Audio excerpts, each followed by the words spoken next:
हमारा पहला क्वेश्चन है, जुलाई 2026 में नीति आयोग के नए मुख्य कार्यकारी अधिकारी के रूप में किसे नियुक्त कर दिया गया है?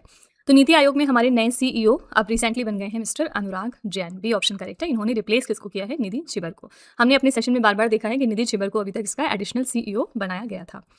जुलाई 2026 में अनुराग जैन को नीति आयोग का नया मुख्य कार्यकारी अधिकारी नियुक्त कर दिया गया है और वो निधि छिबर का स्थान लेंगे, जो फरवरी 2026 से इसका अतिरिक्त प्रभार के रूप में संभाल रही थी। ठीक है, नीति आयोग के बारे में थोड़े फैक्ट्स देखते हैं। यहाँ पर नीति का फुल फॉर्म क्या है? National institution for transforming India. इसकी स्थापना हुई थी 1 जनवरी 2015 को। अध्यक्ष इसके खुद प्रधानमंत्री होते हैं, तो अभी प्रेजेंट में इसके अध्यक्ष हैं नरेंद्र मोदी।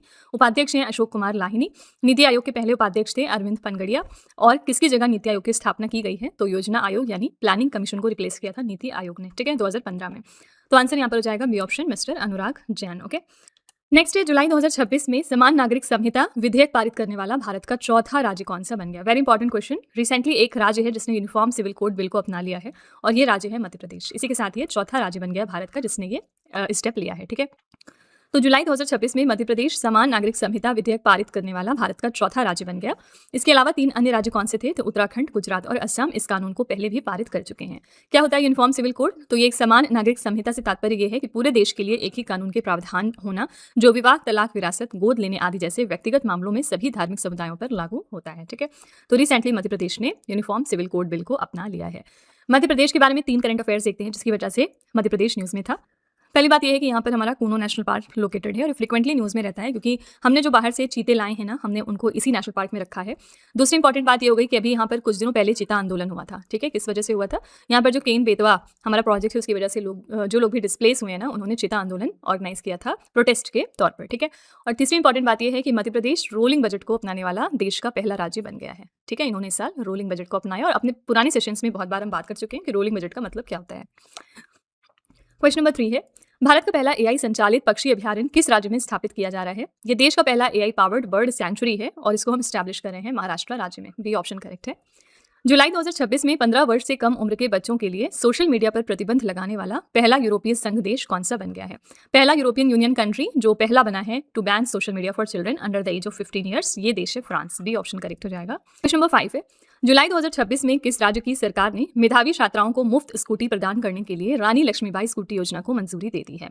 तो रानी लक्ष्मीबाई स्कूटी योजना रिसेंटली अप्रूव हो गया है उत्तर प्रदेश में। ए ऑप्शन करेक्ट है। जुलाई 2026 में उत्तर प्रदेश सरकार ने मेधावी छात्राओं को मुफ्त स्कूटी प्रदान करने के लिए रानी लक्ष्मीबाई स्कूटी योजना के दिशा निर्देशों को मंजूरी दे दी। शैक्षणिक सत्र 2025 और 26 में स्नातक उत्तीर्ण करने वाली राज्य के विभिन्न विश्वविद्यालयों व कॉलेजों की शीर्ष 5% मेधावी छात्राओं को मेरिट के आधार पर यह लाभ दिया जाएगा। ठीक है, इस योजना के लिए सरकार ने 400 करोड़ रुपए का बजट तय किया है। तो आपको याद रखना है कि ये स्कीम कौन से राज्य की है? आंसर है उत्तर प्रदेश। ठीक है, उत्तर प्रदेश में एक जगह है जिसका नाम है जलालाबाद। अभी रिसेंटली इसका नाम चेंज हो गया है, तो आपको याद रखना है जलालाबाद का नया नाम अब क्या हो गया है? इसका नया नाम है परशुरामपुरी। ठीक है, कोई भी इस तरह से जगहों के जब नाम बदलते हैं तो वो क्वेश्चन एग्जाम में अक्सर पूछ लिए जाते हैं। दूसरी बात यह है कि उत्तर प्रदेश में रिसेंटली कौन सा एक प्रोजेक्ट लॉन्च हुआ था? ये था प्रोजेक्ट गंगा।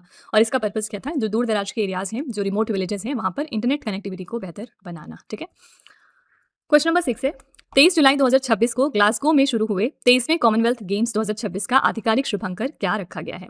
ये 23वां एडिशन था कॉमनवेल्थ गेम्स का और ये शुरू हुआ है कहाँ पर? ग्लासगो में, जो कि स्कॉटलैंड देश में लोकेटेड है। इसके लिए मैस्कट रखा गया है फिनी द यूनिकॉर्न को। D option correct. नंबर 7 है, जुलाई 2026 में वार्षिक द्विपक्षीय सैन्य अभ्यास टाइगर लाइटनिंग 2026 किन 2 देशों के बीच में आयोजित हुआ है? तो टाइगर लाइटनिंग नाम की एक्सरसाइज कौन से 2 देशों ने ऑर्गेनाइज की है? आंसर हो जाएगा डी ऑप्शन, बांग्लादेश और अमेरिका। क्वेश्चन नंबर 8 है, 22 से 24 जुलाई 2026 तक भारत की अध्यक्षता में 16वीं ब्रिक्स स्वास्थ्य मंत्रियों की बैठक कहां पर आयोजित हुई है? ये 16th एडिशन है ब्रिक्स हेल्थ मिनिस्टर्स मीटिंग का, जो रिसेंटली हुई है चंडीगढ़ में। अंडर जुलाई 2026 में चौथे चेन्नई ग्रैंड मास्टर्स शतरंज टूर्नामेंट 2026 का खिताब किसने जीत लिया? ये 4th एडिशन था Chennai grand masters chess tournament का इस साल और इसके लिए विनर है अलीरेजा फिरोजा, जो कि फ्रांस के प्लेयर हैं। पिक्चर। क्वेश्चन नंबर 10 है, जुलाई 2026 में किस भारतीय मूल के सांसद को यूनाइटेड किंगडम के पहले कैबिनेट स्तरीय एआई मंत्री के रूप में नियुक्त किया गया है? तो ये कौन से हमारे भारतीय मूल के सांसद हैं?